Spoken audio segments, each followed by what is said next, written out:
মানে আমি তোমায় সকাল সকাল কোন অলক্ষণে কথা বললাম রানী? আমি তো কিছুই বুঝতে পারছি না। বললেন না, অলক্ষণে কথা বললেন না। ভুলে যাবেন না, আমি আপনার রানী, এই কৃষ্ণনগরের রানী। আমি তো তোমায় একটু কোনো কথা নয়, হ্যাঁ? নিজের কাজ নিজে করুন, বুঝলেন? অন্দরমহলে আমার অনেক কাজ আছে। নিজের কাজ নিজে করব?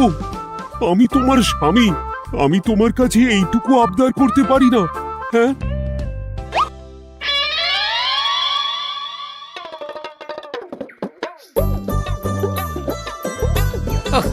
আজ গিন্নির সাথে বচসা করতে গিয়ে দেরি হয়ে গেল। মহারাজ আবার আমার দেরি দেখে রেগে না যান।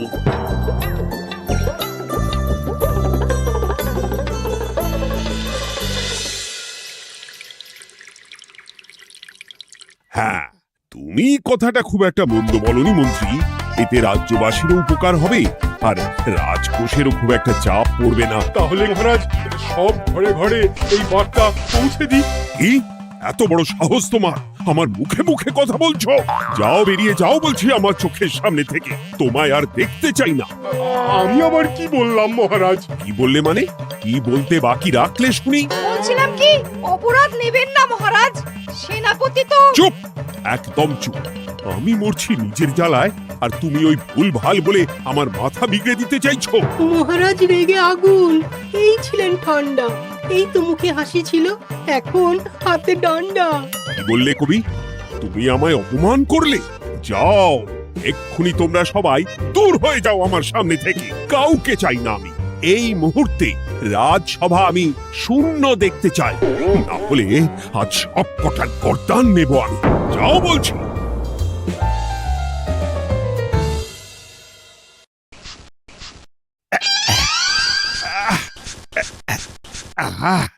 একটু শান্তি হলো। ভেবেছিলাম রাজসভায় করব তাই রে নাই রে, রাজা দিলেন ঘাড় ধাক্কা, এখন সবাই বাইরে। এ তো তোমার জন্য, তুমি তো বেমক্কা একটা এমন কবিতা বললে। কেন এইভাবে চটছেন মন্ত্রী মশাই? দোষ তো আপনারও। আপনি তো কি একটা বলে রাজা মশাইয়ের মাথা গরম করে দিলেন। আমি আবার কি বলেছি? আরে মহারাজ তো সেনাপতির ওপর রেগে গেলেন। আরে বাবা, আমি আবার কি করলাম? পণ্ডিত মশাই কি সব বলে দিলেন, তখনই তো মহারাজ। এই আমার নামে একটা অসাধু বাক্য বললেই আমি কিন্তু। এ কি কাণ্ড! কৃষ্ণনগর রাজসভার সভারত্নরা বাইরে বের হয়ে কি মহা হট্টগোল শুরু করলেন। মহারাজ সবাইকে একসাথে ঘাড় ধাক্কা দিয়েছে। ওরে বাবা, এতগুলো ঘাড়ে রাজামশাই একসাথে ধাক্কা দিলেন কিভাবে? আচ্ছা, দোষটা কে করলো? দোষ করেছে ও, দোষ করেছে ও, দোষ করেছে ও, দোষ করেছে ও। এবারেও কেউ একমত হতে পারলেন না কে দোষ করেছে। আচ্ছা বেশ, কি হয়েছে কেউ একটা খুলে বলুন দেখি। আমি বলছি, মহারাজ বেশ খোশ মেজাজি ছিলেন, কিন্তু হঠাৎ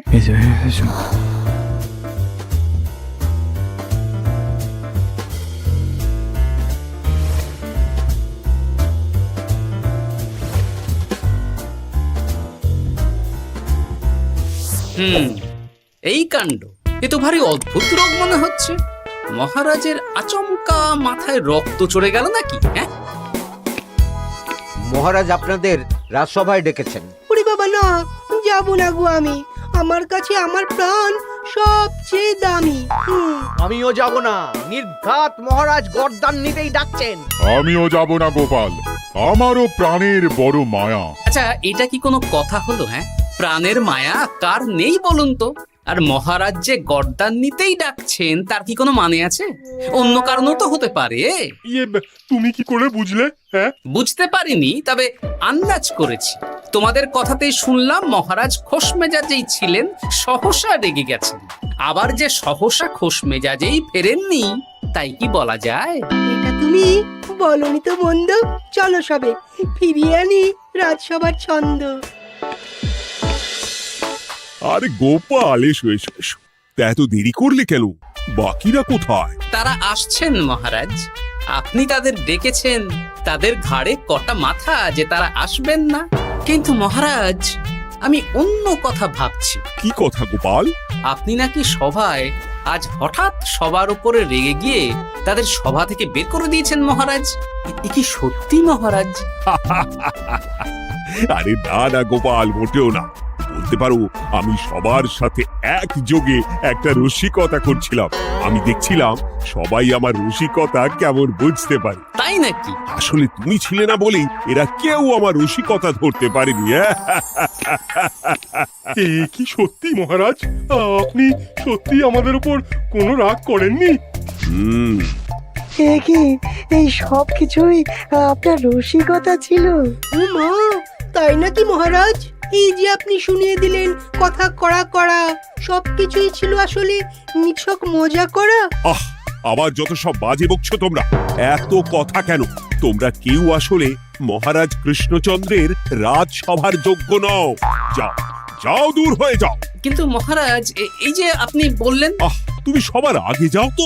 তুমি হলে সব নষ্টের গোড়া। যাও বলছি, আমার আর ভালো লাগছে না। যাও। জব বাবা।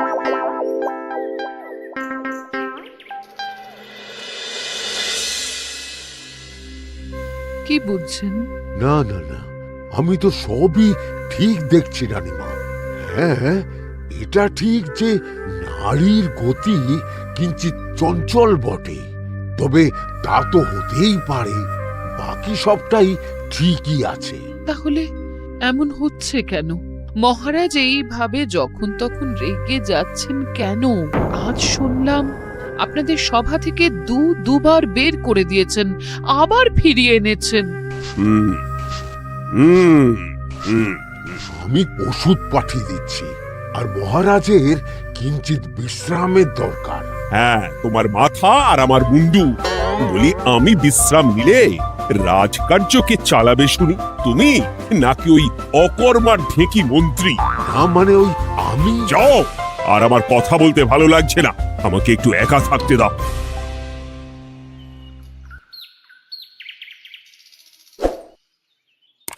ব্যাপারটা কি বুঝলে গোপাল? রাজবৈদ্য তো মহারাজকে দেখতে রাজবাড়িতে গেছেন। কি মনে হয়? গতকালও আমি যখন বাগানে গেলাম,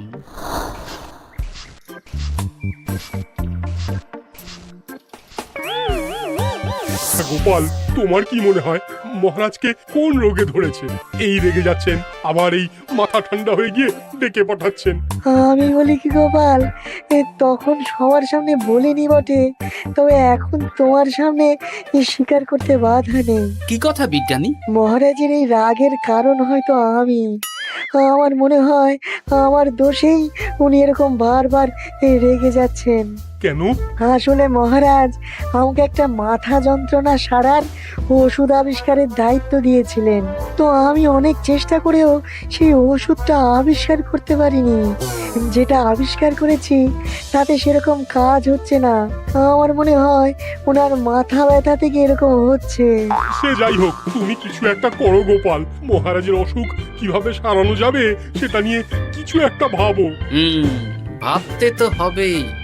আজ সন্ধেবেলায় তুমি তোমার বাড়িতে বাকি সভাসদদের ডেকে আনো, আমি সমাধান সঙ্গে নিয়ে সময় মতো চলে আসবো। আচ্ছা বেশ, তাই হবে। আমি এখনই বাকিদের খবর দিয়ে দিচ্ছি। আর বিজ্ঞানী, একটু এদিকে এসো তো, একটা কথা আছে।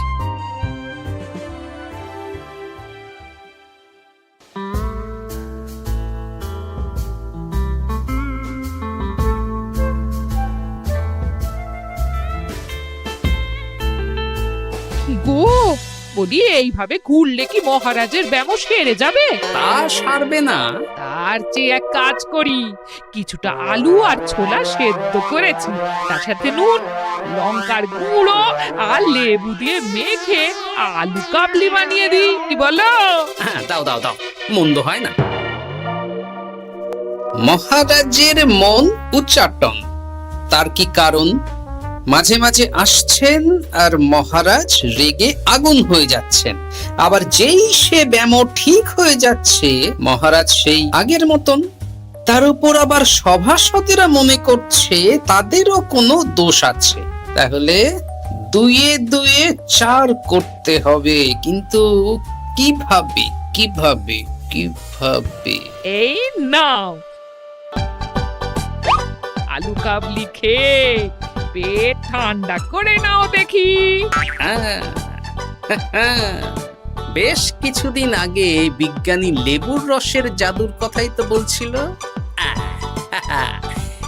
আচ্ছা গিন্নি, তুমি তোমার বিয়ের সময় তোমার বাবার মুদির দোকানের একটা কাঠের ছোট বাক্স পেয়েছিলে না, যাতে শ্বশুর মশাই মোহর রাখতেন?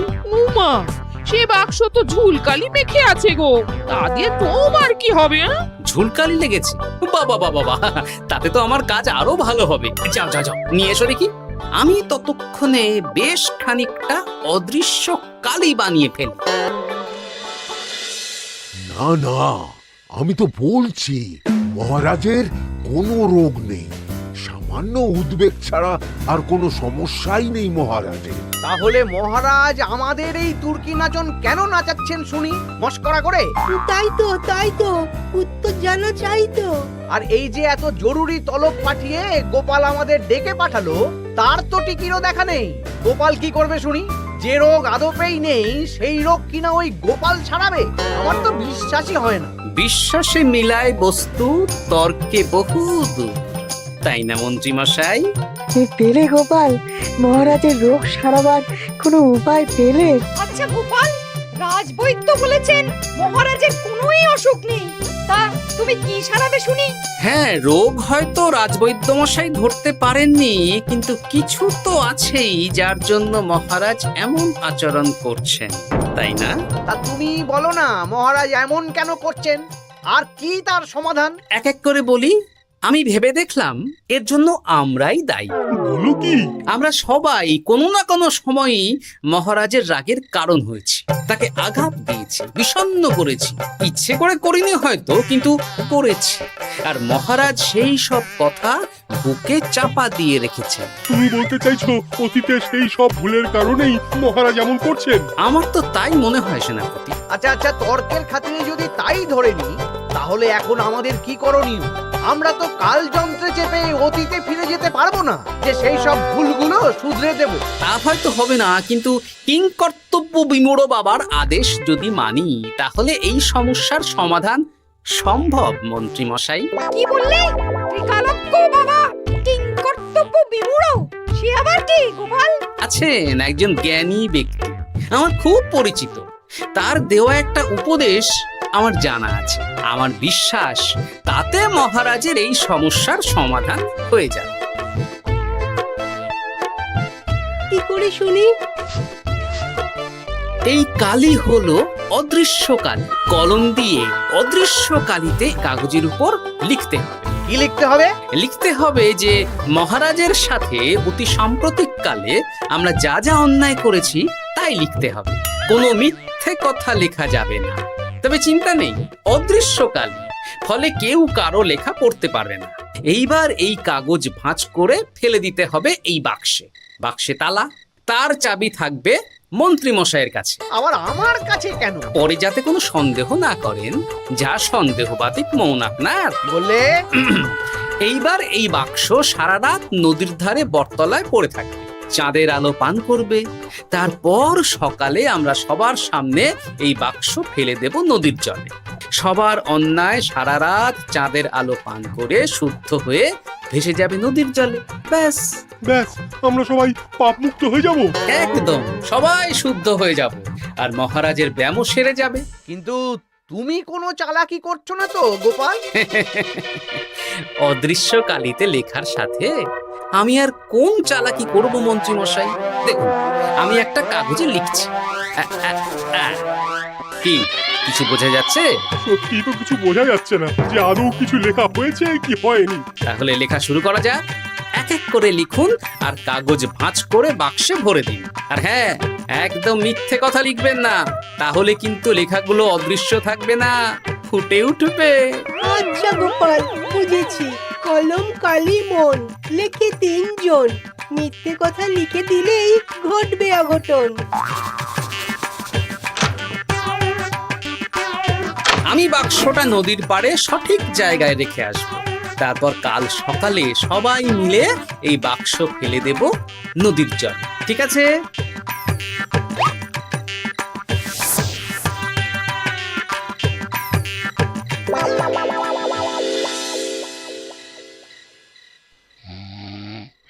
কথায় আছে, মনে যা আসে বলে যাও, ভুলেও লিখো না, তাহলেই বিপদে পড়বে। এদিকে কেমন সবাই নিজের নিজের দোষ লিখে বাক্সে ফেলে দিয়েছে। ভাগ্যিস আমি সবার লেখা কাগজগুলো রাতের অন্ধকারে বের করে আনলাম।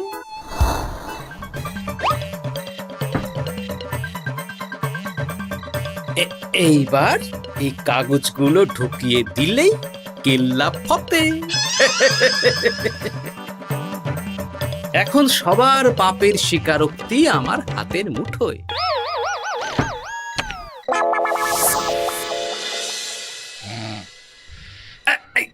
আরে, ও মা গো, ও বাবা গো, বলি নাক ডেকে তো ঘুমোচ্ছ, আর পিঠটা একটু চুলকিয়ে দাও দেখি। এই জন্যই তো মাথাটা যায় গরম হয়ে। আরে, এই সহজ ব্যাপারটাই তো আমি বুঝতে পারিনি। মহারাজের অসুখ তাহলে এই। যাক, এই রাতের বেলাতেই একসাথে একটা ঢিল পেয়ে গেছি। এক ঢিলে মারবো 2 পাখি। রাজার অসুখও সারবে, আবার সব কটা পাজি শায়েস্তাও হবে। হ্যাঁ,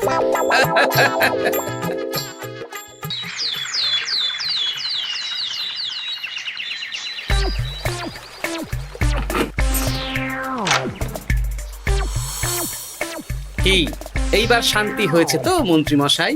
যেমন অদৃশ্য লেখা ছিল সেরকমই আছে তো? কিন্তু এতে কি মহারাজের রোগ সেরে যাবে? যাবে না মানে? মনে করুন সেরে গেছে।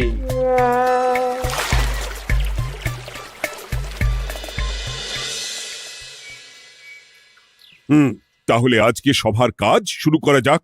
ক্ষমা করবেন মহারাজ, সবার কাজ শুরু করার আগে একটা দরকারি কাজ আগে করা দরকার। না হলে আবার কখন আপনি আমাদের কারো উপর রেগে যাবেন আর আমাদের সভা থেকে তাড়িয়ে দেবেন, তার তো ঠিক নেই, তাই না? গোপাল, আর বিরক্ত করো না। আমার এত সাহস নেই মহারাজ যে আমি আপনাকে বিরক্ত করব। আমি তো জানি নিজের পিঠ যখন নিজে চুলকোনো যায় না, আর কেউ থাকে না সেই পিঠ চুলকিয়ে দেবার মতো, তখন কিরকম বিরক্তি জেগে ওঠে, তাই না মহারাজ? এ কি গোপাল, তুমি এত কিছু কি করে জানো? জানাই তো আমার কাজ মহারাজ। আর এও জানি যে আপনার এই বিরক্তির পেছনে সভাসদগণের ভূমিকা ঠিক কি। তার মধ্যে তুমিও আছো গোপাল, তাই না? আছি, পুরো মাত্রায় আছি মহারাজ। তবে হ্যাঁ, আমি কিন্তু তাই বলে রাজকোষের হিসেবে গোলমাল করে মহারাজের কোপের কারণ হইনি মন্ত্রী মশাই। এটা কি গোপাল আন্দাজে বলছে? না হলে কাল অদৃশ্য কালিতে আমি কি লিখেছি সেটা জানলো কি করে? আমি যা লিখেছি সেটাও কি গোপাল পড়ে ফেলেছে নাকি? যাকে পড়লেই বাকি, সব লেখা তো ওই নদীর জলে ভেসে গেছে। আমি যে লিখেছি তার প্রমাণ কি? তবে আর চিন্তা নেই মহারাজ, সমস্যার সমাধান হয়ে গেছে। এখন থেকে আপনি যতক্ষণ রাজসভায় থাকবেন, প্রথমে মন্ত্রী মশাই, তারপর পণ্ডিত মশাই, আর তারপর রাজবৈদ্য পালা করে আপনার পিঠ চুলকে দেবে। কেন আমি কেন চুলকে দেবো? না দিলে যে আপনার কপালে অনেক বড় শাস্তি ঝুলছে মন্ত্রী মশাই। রাজকোষে যে জালিয়াতি আপনি করেছেন তার স্বীকারোক্তি আমি হাজির করব যে মহারাজের সামনে।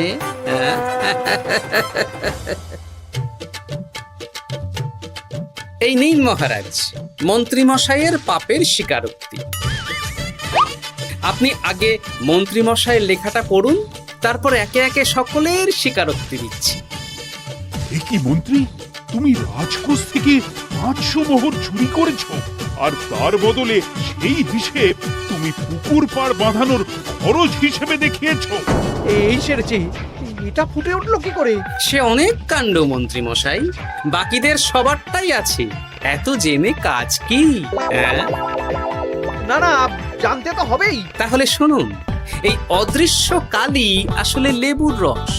গতকাল রাতে আমি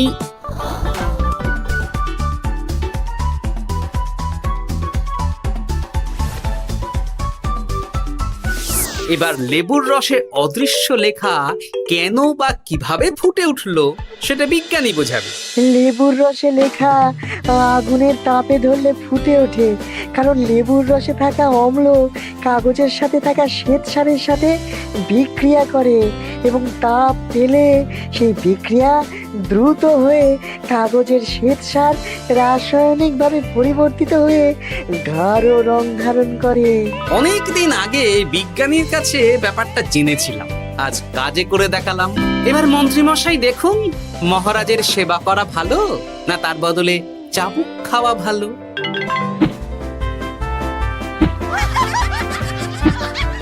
ওরে বাবা না, না, উহ! আগে যেমন বুনো ওল তেমনই তো বাঘা তেঁতুল হবে মন্ত্রীমশাই। যা, রাজামশাইয়ের মেজাজ আবার বিগড়ে যাওয়ার আগেই কাজ শুরু করে দিন ও বাকিদেরকে সেবা করার সুযোগ করে দিন। আজ থেকে ভুল হলে শুধরে নেব ভুলকে, মন্ত্রীমশাই মহারাজের পিঠ দেবে চুলকে।